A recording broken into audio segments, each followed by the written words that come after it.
দেশের বাইরে আমার কোনো ঠিকানা নেই, এটাই হলো আমার ঠিকানা। এই দেশ, এই দেশের মাটি, মানুষই আমার সবকিছু।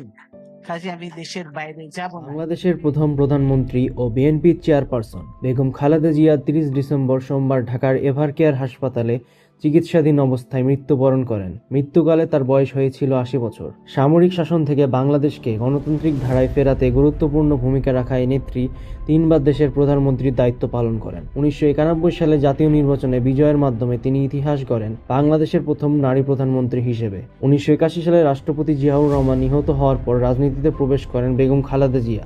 অল্প সময়ের মধ্যে তিনি এরশাদ বিরোধী আন্দোলনের অন্যতম মুখ হয়ে ওঠেন ও দীর্ঘ সংগ্রামের মাধ্যমে গণতন্ত্র পুনরুদ্ধারের নেতৃত্ব দেন। প্রধানমন্ত্রী হিসেবে তিনি সংসদীয় গণতন্ত্র পুনঃপ্রবর্তন, নির্বাচনকালীন তত্ত্বাবধায়ক সরকার ব্যবস্থা চালু ও প্রাথমিক ও মাধ্যমিক পর্যায়ে নারী শিক্ষায় যুগান্তকারী উদ্যোগ নেন। মেয়েদের জন্য বিনামূল্যে শিক্ষা ও উপবৃত্তি চালু হওয়া স্কুলমুখী শিক্ষার্থীর সংখ্যা উল্লেখযোগ্যভাবে বাড়ে। তার তৃতীয় মেয়াদ ২০০১ থেকে ২০০৬ সাল ছিল শক্তিশালী অর্থনৈতিক প্রবৃদ্ধির সময়। এ সময় রেমিটেন্স বৃদ্ধি পায়, শিল্প খাত দ্রুত সম্প্রসারিত হয়, বিশেষ করে পোশাক ও ক্ষুদ্র উদ্যোগে কর্মসংস্থান বাড়ে। তবে একই সঙ্গে এই মেয়াদ নানা বিতর্কে আলোচিত হয়। দুর্নীতির অভিযোগ, হাওয়া ভবনকে ঘিরে সমান্তরাল ক্ষমতা কেন্দ্রের ধারণা, বংশানুক্রমিক রাজনীতির সমালোচনা, ২০০৪ সালে শেখ হাসিনার জনসভায় গ্রেনেড হামলা ও দেশব্যাপী জঙ্গি গোষ্ঠীর বোমা হামলা তার সরকারের ভাবমূর্তি ক্ষুণ্ণ করে।